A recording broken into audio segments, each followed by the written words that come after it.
Good to be here. Hey, thanks for being here. And let's just start off with the good guys and the bad guys that relates to the economy. Now, we have the GDP numbers at 4.1%, unemployment down to something like 3.9%. And from everyone that's looking at the economy, they think, wow, the economy is roaring.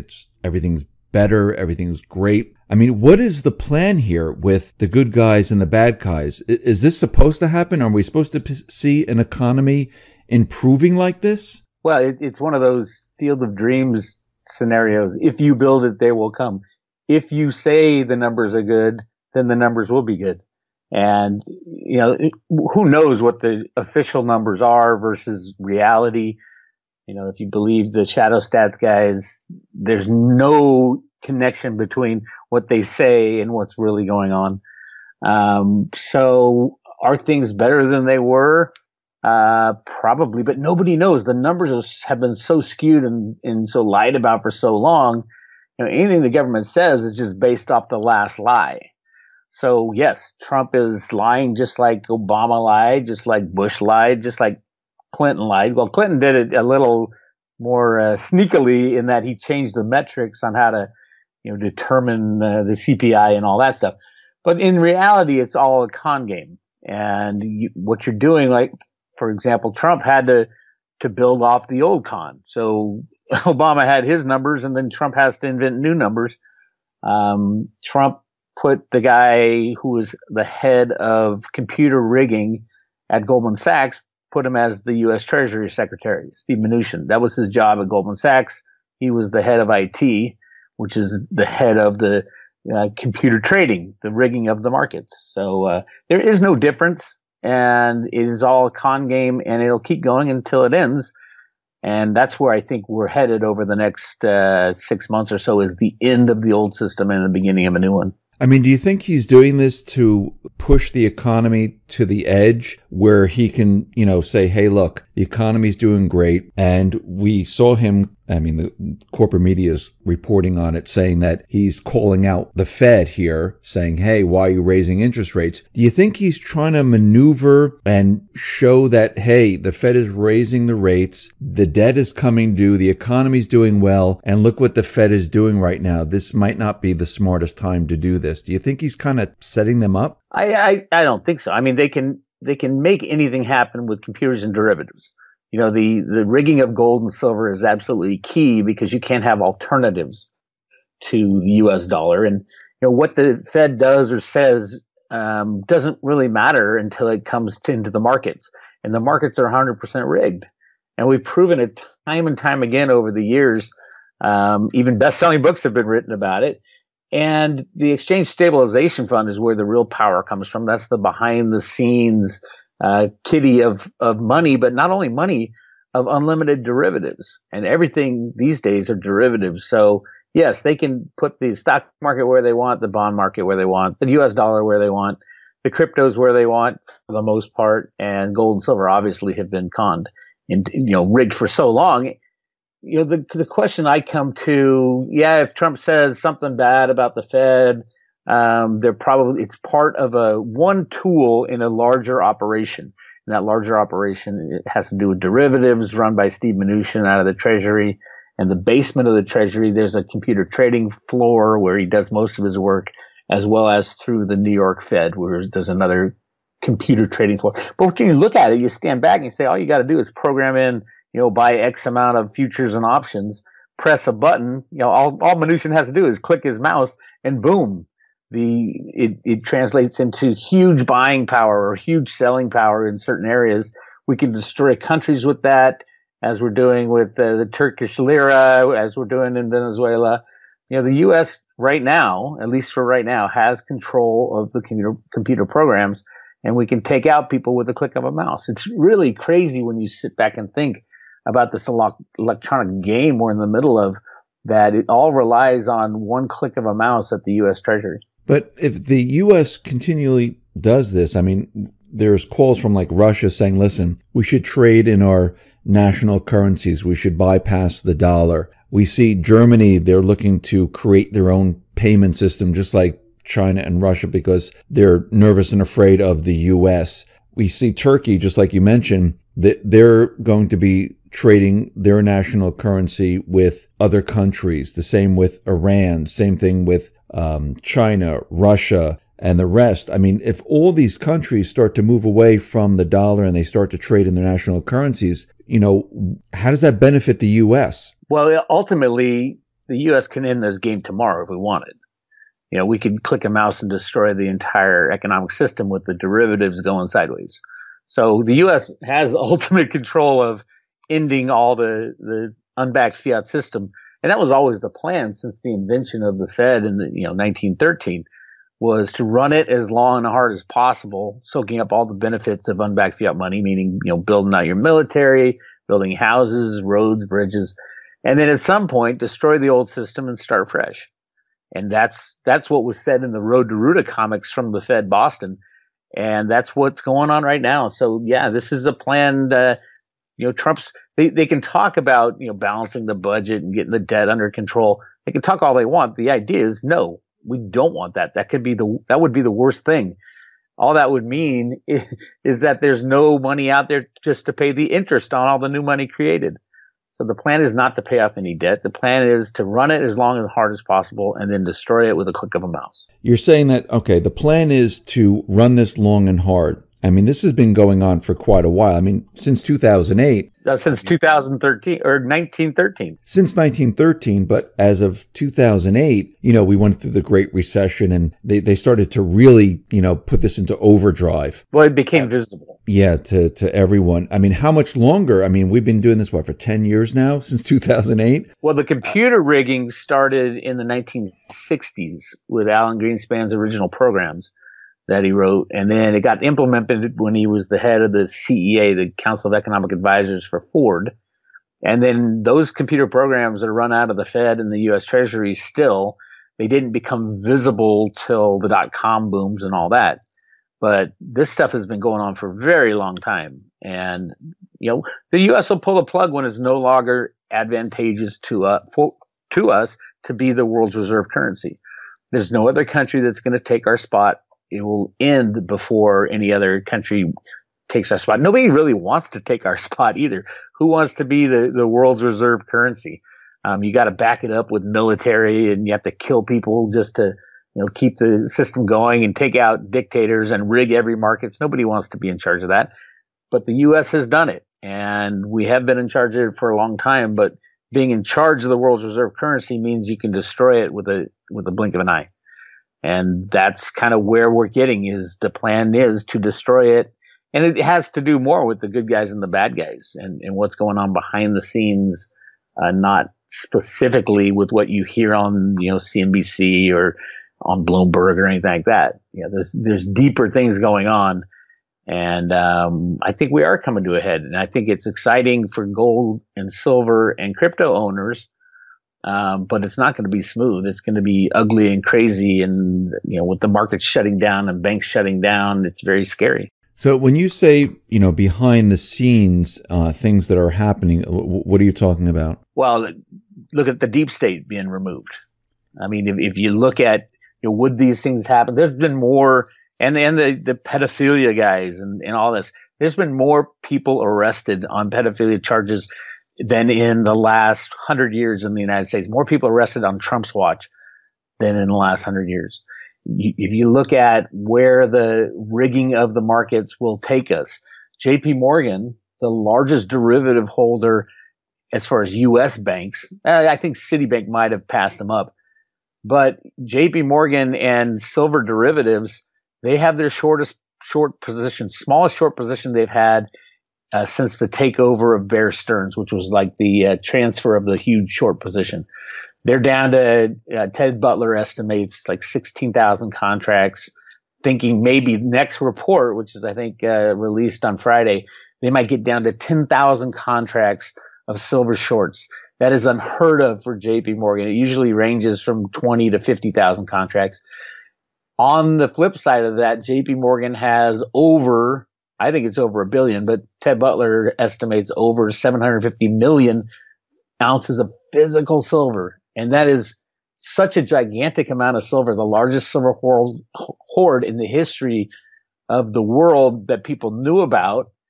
And what's it doing there? It is just sitting there waiting for JP Morgan to get rid of all his shorts. And then JP Morgan goes long and they make $1. They'll make $800 million. They have 800 million ounces of physical, $800 million for every $1 that silver price goes up. It is the biggest, it is the sneakiest, worst move you can imagine for people thinking that silver's in a fair market value type of exchange. It's not. It's controlled by computers and derivatives, and JP Morgan has positioned himself to become the mega ultra trillionaire company on the price explosion of the price of silver. I mean, what you're telling us is that the price of silver is going to move up once they do this. Well, but that's the other problem. Who's at the other side of that trade? So if you have, say, let's just round it up and say JP Morgan has 800 million ounces of silver. For every $1 goes up, they make $800 million, right? Silver's been suppressed for over 150 years. Let's say silver goes to the all-time high of 50. So you take that's $35 per ounce. $35 per ounce times 800 million is how much JP Morgan would have profited. But why stop at 50? If there's nobody to short the electronic contracts anymore, why not go to 500 or 1,000? See, that's the problem. That's why the Hunt brothers were taken out of their position. They had 100 million ounces of physical silver, and they were taken out because it was too dangerous. So in the 1980, 1981, they took out the Hunt brothers. The exchange basically said, all right, there's no more buyers of silver, only sellers, and the price went from $50 to $20 in a matter of a month. Now we got the same thing happening, except the other way, and it's going to be on steroids. That JP Morgan has all this physical silver, and they're going to end up very soon with a long position on the COMEX, and then there's no one left to short. You've got right now the technical funds are shorting because money's free and they can do that, but they don't understand that, just because they have a stop loss in as far as, if silver starts running high, that doesn't mean that trade will get filled and they will cover, they got derivatives, there's other types of derivatives as well. It's a mess. And the only way it can release that mess, it's a coiled spring type of mess, is for silver to take that moonshot that we've always been waiting for. The markets are broken. The price shut down. That's the other thing. Is most likely the COMEX and the LBMA will just shut down and say, this is a force majeure. No one knew this was going to happen. Deutsche Bank went down and all of a sudden, the third party derivative scene's a mess. So they'll just shut down. And then, how do you reopen after something like that? Nobody knows. And what happens to gold during this period of time? Hopefully the gold price suppression will end as well. Now, I think gold is very different than silver in that silver is an absolutely necessary industrial commodity, whereas gold is a monetary metal. It used to be the only alternative when the U.S. dollar fiat money died was gold. Gold has always been turned to in the past. Now there's another alternative, and that's cryptocurrencies. So yeah, gold might do well, but there's not a lot of old gold bugs around anymore. The majority of humanity will be saying, I'm used to, going to the Starbucks and using my cell phone to buy stuff. So I don't think gold will fare as well as it should have had there not been massive amounts of manipulation over the past, 100 years. Now, you mentioned cryptocurrencies, and we've seen almost the same type of manipulation that we've been, watching in the precious metals market. I mean, Bitcoin went, sky high, and then all of a sudden, was it Mt. Gox and others were just, dumping Bitcoin, bringing the price lower, and lower. And here we are today. I mean, do you see the same type of manipulation going on with cryptocurrencies? Well, you mean for Mt. Gox, you mean the Mt. Gox trustee that was. Yeah. It's one of those things you got to look at and say, okay, it feels like, Bitcoin just crashed automatically, but the reality was Bitcoin was $4,000 1 year ago. So it went up faster than it went down, which is completely the opposite of what silver does. Silver will go up smooth and steady, have a final blow off top, and then just crash. So it's kind of the opposite. Bitcoin crashed up and then has been slow and steady down since. Yes, there's a lot of manipulation. It's the same computer manipulation that's done on the COMEX. with swap trades and spoofing and all that stuff. But in the cryptos, it's an unregulated market. And, all the crypto people say, yeah, we don't like governments in there. Well, this is the kind of market you get when there's no governments. You got, people lying, cheating, and stealing in these exchanges that are completely derivative exchanges. When you hold your cryptos in an exchange, they don't buy your crypto for you. They'll debit your account. It's kind of like the stock market. Your 401k, they don't actually go out and buy the stock for you and put it in your name. No, they credit your account and you get your statement every year. So it's very similar. I do think the exchanges are completely out of control. I've been saying that for years, even before cryptos came around. And the DTCC, who's supposed to, clear every trade, meaning do the paperwork for the ownership and the exchange of funds and make sure all the paperwork, make sure everything's done on the level, has not done that since the 1970s. They can't, especially with computers in there trading, million shares every second. And the SEC has already come out and said there's 100 million shares or 300 million shares every day, every single day, that are not settled by the DTCC. It is an insane game, rehypothecation everywhere, and it will end. And when the day it does end, everybody's going to freak out. And that's kind of why they've been allowing it to keep going on is they know the system has to end. They just are afraid to push that red button. Why do you think they're afraid to push the red button? Because millions of people will die. Millions of people will end up with zero. They won't be able to buy groceries, food, or anything. It all is contingent upon this game still going. And a bank like Deutsche Bank goes down with 50 trillion in derivatives. The add-on effect, all these banks are interlinked. They own the same assets. They have the same customers. So a big bank, they call them too big to fail banks. The reality of a too big to fail bank failing is the end of all banks. And when you have the end of all banks, you have an end of a monetary system. And that's where we've been headed for a long time. And because of computers, because of derivatives, they've been able to hold it off. But it also required a lot of theft and stealing and war and you name it to keep this system going. But it's not an honest system. I think that's the biggest thing about it now. It's so manipulated and so corrupted that the next banking crisis like we had in 2008, we're going to see the true we're going to see the people of the United States stand up and say, no, that's it. No more bailouts, no more criminal banking. Let's start fresh. And it will be, loss of fortunes. It will also be a loss of debt. And that's really cool because the biggest problem now around the world is the amount of debt we have. But they know that this day is going to have to come sooner or later. I mean, they can't keep pushing it off. Yes, they can rig the statistics, they can rig the markets, but the everyday person, I mean, they're feeling it every single day. I mean, people losing their jobs, retail stores closing, people losing their jobs from there, wages and salaries decreasing. They can't really raise interest rates. If they do, you can see the real estate market starting to, crack and things like that. So eventually there's going to come a point where they're going to have to make a decision. No? Yes? They've been saying that since literally, they were saying that exact same thing in the late 1919, 1920 when Woodrow Wilson left office.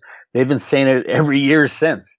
I mean, it gets to that point where, they have been able to rig the markets to control this unbacked fiat system since 1913. What's to stop another year or another 10 years or another 100 years because they have computer programs? The only thing to stop it now is making the decisions that we're making right now, that we are stopping it. We're going to take out the deep state. We're going to take out the bankers and we're going to pull the plug on the old system. I think those decisions are being made if you look at the $100 bill, the brand new $100 bill, it's got gold all over the right side. And if you look really closely right above the 100, it says you reserve the right to overthrow your government at any time from the Declaration of Independence right there on the $100 bill. So there are people within the Fed, within the Treasury, within the Trump administration, and the people, behind the scenes of the Trump administration, that are working to take out these criminals and implement something new and something more sound. Obviously, a gold standard would be better than the old thing, but it's not as practical. I think the cryptos The right cryptos implemented the right way would be the best for us going forward. And it's clear to me that that's kind of what they're shooting for. And then we can reallocate money to the people of the United States, and every country can, do what they want. They have their own free will, but the United States has been planning this for a long, long time. So you mentioned, if we had the right cryptocurrency and you believe we're moving in that direction where we might be using a cryptocurrency, why do you think the U.S. is going to be moving towards a cryptocurrency? Well, I believe the Fed and the Treasury, and especially Alan Greenspan, have been involved in the creation of cryptocurrencies since the very early days of the Fed. That's what Root A is the computer programming term used by Alan Greenspan to write the first computer programs for the banks.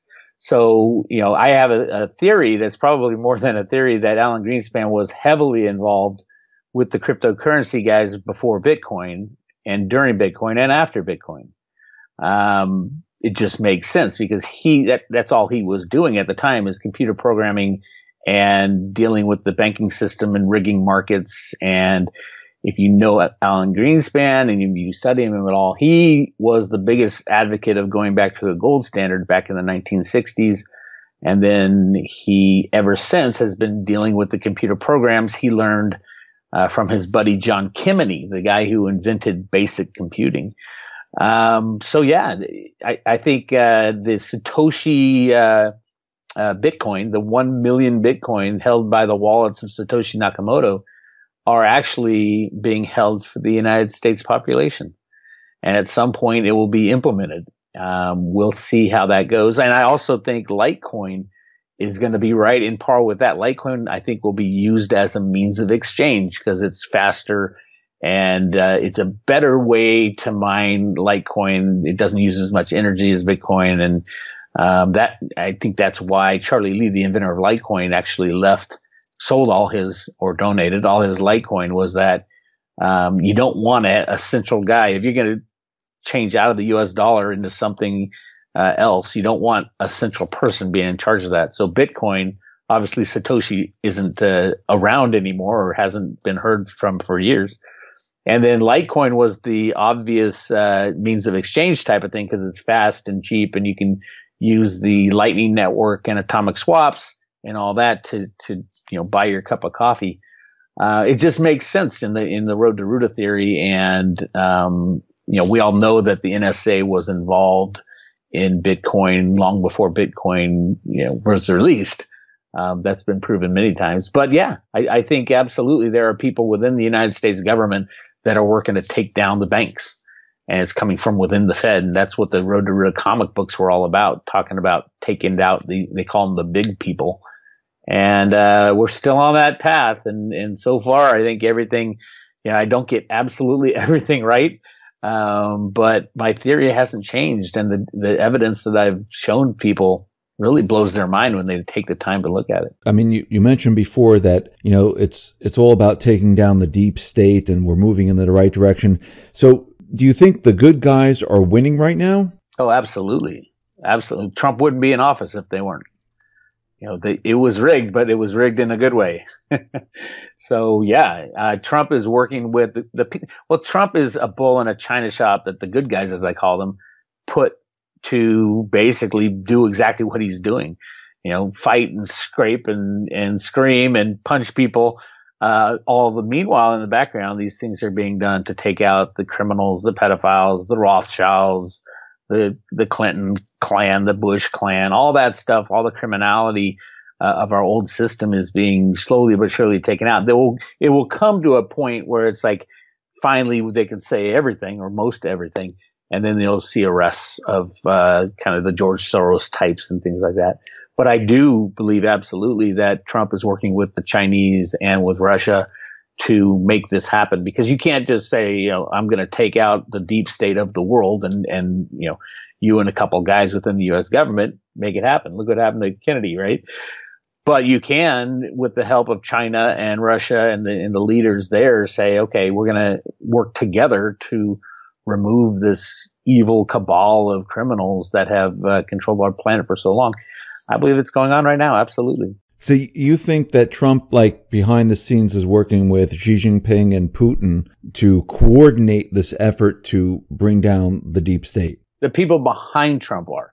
Again, Trump's the Okay. bull in the china shop. So yeah, definitely. There's many patriots that are working with him. Mainly military.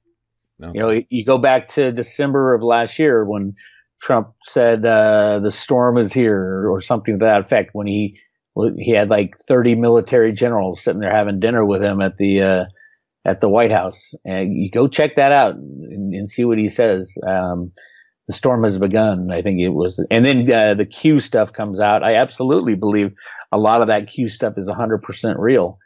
And they try to spin it like, oh, no, it's just a conspiracy theory.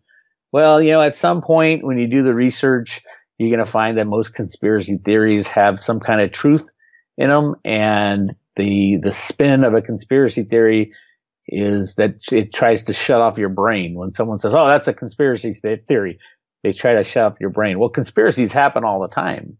You know, just look at Enron. I remember saying that Enron was, you know, it's a fraud. They're setting up these shell corporations. I was in that business at the time, and everybody was saying, oh, BIX, that's just a conspiracy theory. Well, what was it? It was a conspiracy fact at the end. So when you do the due diligence and you find out all the potential conspiracies that are out there, many of them are absolutely true, and then they get twisted a little sideways so that it's like they feed you misinformation just so you look crazier than you actually are. That's my take on it, because I am not afraid to talk about conspiracies at all, because I know it happens at the deepest level of government. As we're finding out with the Russia investigation, it turns out that it was the Clinton campaign colluding with the Russians. True. I mean, if you look at some of the Q posts, it does say, and they're actually pointing the finger at the Clintons and many others. I mean, there's so many people involved in this. It's not just the Clintons. But what I wanted to ask you was what is happening right now with Trump's attorney Cohen, who kind of, you know, is saying that, oh, there's a candidate that instructed him to, you know, pay out these funds. And you see the mainstream media now saying that, oh, maybe we can start impeaching Trump. I mean, they're just going off and they're just crazy now. I mean, you know, it's funny, and I'll let you speak in a sec, that every single like mainstream media channel is saying the same exact thing. Like he's doomed. He's going to be impeached. They got him. I mean, they're just all doing the same exact thing right now. And they've been doing that since the day, like I said, the bull in a china shop. Did he pay off all the people he had sex with not to talk? Absolutely. Is that an impeachable offense? Not even close. It is not even, they can't even bring charges against him because he's a sitting president. They can say what they want. The deep state, the reason the media is saying all this stuff is that they are implicated too. And they are part of this deep state plan. So they're doing it to save their lives, literally, because when it gets exposed that there was a plot to overthrow the president of the United States, the beforehand, during, and after, this is a treasonous offense punishable by maximum penalty is death. So you will see some of these people put to death, and especially the co-conspirators like Brennan and Comey and Mueller and like big names and Clintons. I know it sounds weird now, but when they show the real evidence, and you're going to see the real evidence, remember the NSA has everything. They had Clinton's 30,000 emails. They got all the, you know, the real damning stuff for the Clintons is the Anthony Weiner laptop. 650,000 documents, including videotapes and audio tapes, just the most damning stuff, horrific crimes against humanity. These people will be put to death if it goes to trial. The other thing is we got to wait till we get the new Supreme Court justice in, so that, you know, because a lot of the Supreme Court justices are just as criminal, even in our courts. Most of these judges were put in by and paid off by the Clinton family, the Bush family, and those guys.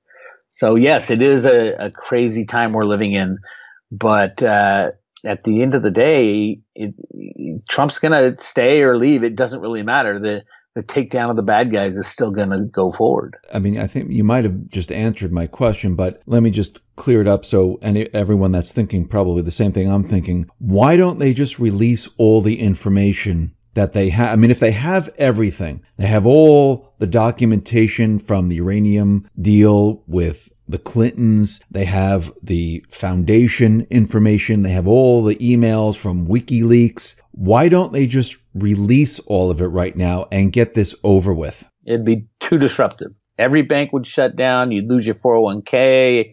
Half the criminals will get away. Right now, they're getting them so they can arrest most of them. I mean, there's thousands of criminals that need to be arrested for all this stuff. So yeah, if they went full kimono, open the kimono and say, okay, here's everything, every bank would shut down. There's criminality runs right through the banking world, obviously, and it is bad. And there's murder for hire. There's all kinds of things. It would just be too disruptive. So they're trying to take out pluck them off as many as possible. One also, or two, three, four, so that they don't run away and they can capture them. And at some point they have to get to that moment. And that's why, even if there was an impeachable offense that Trump ever got caught for, all he would have to do is, if he cared about staying in the presidency, which, if I were him, I'd seriously think about, hey, it might be a good time to leave anyway. These people are so crazy. But he is fighting the fight. He's doing his job for the United States. But at any moment, he could release all that information. It's like Trump. Why don't you release all this stuff that there's a FOIA request for? Because he can do that. He can make anything go from top secret to here it is public. He chooses not to because it's a timing thing. There's a lot of balls in the air. A lot of people getting ratted out, especially when I think it's about over 6,000 pedophile and human trafficking people have been arrested, and they're all telling on the people above them. The real power brokers of this stuff. So they're getting all the evidence to try to do it right. Would it be better had he just pulled the Band-Aid? I guess we won't know until it's all over. But right now, I would tell everybody, don't be afraid that, we're going to lose this battle, because we're not. We are winning it. Absolutely. Do you think it's kind of odd that the timing of Manafort's trial and the release of the information from Cohen came out at exactly the same time? It's one of those things. It is the bright, shiny object that they want you looking at this moment. I'll guarantee you within 2 weeks, we're not even going to talk about Cohen or Manafort at all. It's kind of like, oh my God, Trump said they're bugging his office, and that was the big thing. He's crazy. Well, it was proven that they did bug his office, and what happened? Nothing. This stuff comes up, it's all over the news, and then it goes away. So the Manafort stuff, the Cohen stuff, it's the talk of the town today.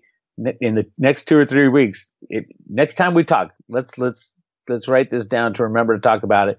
We could say, oh my God, what happened to that Manafort stuff and the Cohen stuff? It'll just go away. It's not important. It's the shiny ball that they want you to look at while everything else is going on in the sides and then the background. So these deep state players, Clinton, Brennan, Clapper, Comey, and the rest, Bush, McCain. They're all part of it. Absolutely. All these. Q calls him no name for McCain, but they won't mention his name. But are they just gonna sit there and wait for them to bring them in, or do you think they have some other type of plan? Because I don't see them just saying, hey, we give, yes, we did this, and, take us in. Do you think these people are going to run? Do you think they're going to do? I don't think they can run. There's not many places you can run to anymore. Given that the NSA has all information, all electronic information, anywhere from credit cards being spent to, if one of these guys wants to disappear, he'd try to do what Saddam Hussein did, go to a little town and hide in somebody's basement. Well, these guys, they can't live that kind of life. They're used to the good life. And if they do, it's kind of punishment anyway. And the next time they pop their head on the grid, bang, they're gone. They're toast. They have to. And I don't think anybody, I think everybody can be found, and it's pretty easy to find people. Especially famous people, because everybody knows what they look like. And, you're always going to have some snitch somewhere say, oh my God, Bill Clinton, I saw him last week down at the, the driving range at this little hole in the wall in East Texas. You're going to have that. When you're famous, you can't hide. And if you do hide, you're going to hide, completely in a miserable existence.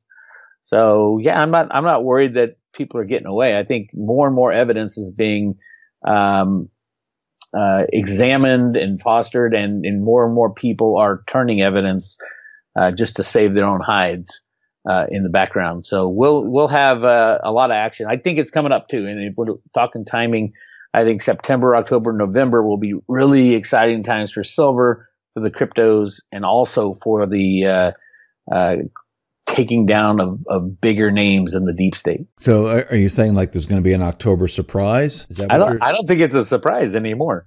I think it'll be very similar to 2008. Everything is building that way. So, we'll see. And it's just a click of a mouse at the U.S. Treasury to make it all happen. Do you think the deep state will try to do something like maybe, a false flag or anything like that to distract from everything? And yeah, well, it's possible. Yeah, everything's possible. Everything's on the table, but it won't work is the key. Their false flags are pretty obvious. And all it would take would the FBI or Trump or someone, obviously the FBI is corrupt, or someone within the good guys to come out and say, okay, this is a false flag. Here's all the evidence, and either leak it unofficially or officially. And, the unofficially is like through WikiLeaks. Yeah, they could put all these people in jail with a leak on WikiLeaks. And, why don't they all go to jail? Because the DOJ and the court system is all corrupt too, because they would have to go with them. With the criminals that they would be arresting, they'd have to go with them. So it is being broken down. And, I do think we're going to see another 2008 in the coming few months. And we are getting closer and closer. And I always said, the silver and gold prices and the crypto prices will be the lowest at the time they're released from manipulation. So they're not going to go up, and, you're not going to buy silver to beat JP Morgan and beat them at that game. It'll be the lowest so that they get out the best they can. And then they're going to cut the prices loose and stop shorting. And then that's all it takes for silver is if JP Morgan doesn't short on this next run up for silver, it's game over.